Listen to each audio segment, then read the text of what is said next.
سے زیادہ حج ادا کیے جائیں، یہ زندگی میں ایک دفعہ ادا کیا جائے؟ اس پہ تھوڑی رہنمائی کیجیے گا۔ دیکھیے، امام حسن نے بھی، امام حسین نے بھی، جناب سید سجاد نے بھی 20 22 25 اس طرح سے حج کیا۔ حج واجب ایک ہے، یعنی ایک دفعہ آپ نے کر دیا وہ واجب ہے۔ اس کے بعد جتنے حج ہیں وہ آپ کو ثواب کی نیت سے، قربت الہی کی نیت سے آپ کو قریب کرتے ہیں کہ آپ اللہ کی عبادت کر رہے ہیں۔ جیسے کہ رمضان کے روزے واجب ہیں، لیکن اگر آپ اس کے بعد بھی روزہ رکھیں تو اس کا ثواب، نفلی روزے کا ایک الگ ثواب ہے۔ اچھا، البتہ آج کل جو ہمارے یہاں ایک سسٹم ظاہر ہے کہ دنیا بہت پھیل چکی ہے، اور اس میں ہم یہ دیکھتے ہیں کہ سعودی حکام جو ہیں وہ اتنا زیادہ لوگوں کا انتظام نہیں کر پا رہے، جس کی وجہ سے وہ یہ کہتے ہیں کہ صاحب کم سے کم لوگ، یعنی جنہوں نے ایک دفعہ کر دیا ہے وہ 2 سال بعد آئیں یا 4 سال بعد آئیں یا 5 سال بعد آئیں۔ تو اس طرح سے آپ لوگوں کو ایک عبادت سے محروم کر رہے ہیں۔ میں یہ سمجھتا ہوں کہ جو آپ کو جو بھی اماؤنٹ ملتی ہے یا جو آپ پیسے لیتے ہیں، اگر آپ اس میں فیسلٹیز کو بڑھائیں،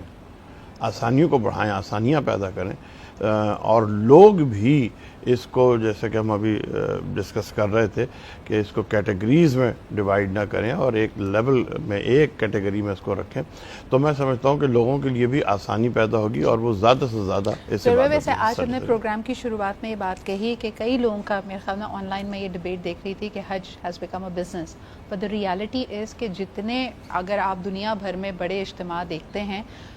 چند لاکھوں یا چند ہزار کا مجمع بھی مینیج کرنا بہت مشکل ہوتا ہے۔ تو اس بات کو میں نے، بڑا اچھا جملہ مجھے لگا کہ انہوں نے کہا کہ دس از لیڈرشپ بریلینس اینڈ برکت۔ یہ دیکھیں، اللہ کے گھر کی زیارت ہے، اللہ کا حکم آپ پورا کر رہے ہیں، اللہ کی بارگاہ میں لبیک کر کے پہنچ رہے ہیں، کیونکہ آپ کے سامنے تو مثال موجود ہے نا کہ اللہ کے گھر کی حفاظت اللہ خود کرتا ہے۔ تو وہاں پہ کئی چیزوں میں برکت آپ کو نظر آئے گی، لیکن وی کین ناٹ سے کہ سعودی حکام اس کے لیے انتظامات نہیں کرتے۔ عامر بھائی، اس پہ جی کرتے ہیں،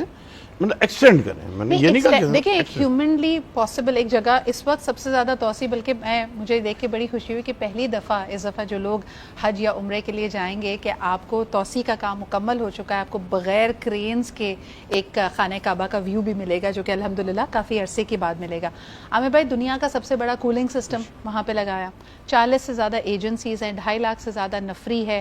7,000 سے زیادہ رضاکار ہیں جو وہاں پہ موجود ہیں۔ تو یہ سب اللہ کی طرف سے آپ کے لیے خدمت گزار ہیں۔ پھر بھی یقیناً ہمیں اپنا سیوک سینس کیا رکھنا چاہیے؟ آپ بھی الحمدللہ گزشتہ برس آپ نے حج کیا، کیا تبدیلی دیکھی اور کیا ہمارا اپنا ایٹیٹیوڈ ہونا چاہیے؟ بالکل درست آپ نے فرمایا کہ میں یہ سمجھتا ہوں کہ ایک تو اللہ رب العالمین کی اس مقام کی برکت ہے جی، اور اتنے سارے جو حجاج کرام دنیا کے اطراف و اکناف سے وہاں پہنچتے ہیں، ان میں کون کون اللہ کے انتہائی قریب اور انتہائی نزدیک ہوتا ہے، ان کی دعاؤں کا اثر ہے۔ جی، اور پھر نو ڈاؤٹ کہ سعودی حکومت نے دنیا کی بہترین ایجنسیز کی مدد لے کر بہترین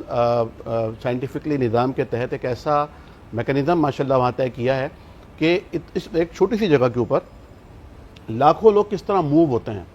اور یعنی کب کس کو جانا ہے، کب کس کو نکالنا ہے، وہ ایک ایسا عجیب و غریب قسم کا معاملہ ہے کہ اتنا، یعنی جو اصل مجمع ہے 180 مختلف ممالک سے لوگ موجود ہیں جو ایک طبقے کے نہیں ہیں، زبان نہیں، مختلف ثقافتیں رکھتے ہیں، مختلف مزاج رکھتے ہیں، اور ان سب کو ہینڈل کرنا ایک بہت، یعنی اس میں یقیناً بھی تکلیف تو ہوتی ہے۔ جہاں بھی نظم و ضبط آئے گا، جہاں بھی ڈسپلن آئے گا، وہاں پر ہم اپنی ذات پہ اگر نافذ کرتے ہیں تو ہمیں بھی تکلیف ہوتی ہے، گھر پہ نافذ کرتے ہیں تو گھر والوں کو تکلیف ہوتی ہے، ملک میں نافذ کریں گے تو ملک والے چیخیں گے، یہ کیا کہ جگہ جگہ روکا جا رہا ہے، ہیلمٹ کی پابندی ہو رہی ہے، بیلٹ کی پابندی ہو رہی ہے، وغیرہ وغیرہ۔ تو وہاں پر بھی کچھ مشکلات تو ہیں،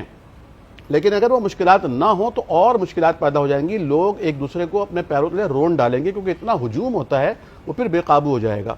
تو جہاں تک یہ بات ہے کہ حج بار بار کرنا چاہیے، بلا شبہ اس کی اجازت ہے، اور اللہ کے نبی صلی اللہ علیہ وسلم نے فرمایا ہے کہ بار بار حج کرنا نہ صرف یہ کہ اللہ کی قربت کا باعث بنتا ہے، بلکہ گناہوں کی معافی کا باعث بنتا ہے، بلکہ رزق میں اضافے کا بھی باعث بنتا ہے۔ لیکن اس کے ساتھ ساتھ ہمیں یہ بھی دیکھنا چاہیے کہ یہاں رہ کر بھی تو ہم بہت سے ایسے امور انجام دے سکتے ہیں جو حج کا ثواب ہمیں حاصل کرا سکیں۔ مثلاً دن میں 5 مرتبہ گھر سے وضو کر کے مسجد جانا، مثلاً اپنے والدین کی اچھی خدمت کرنا، مثلاً ہر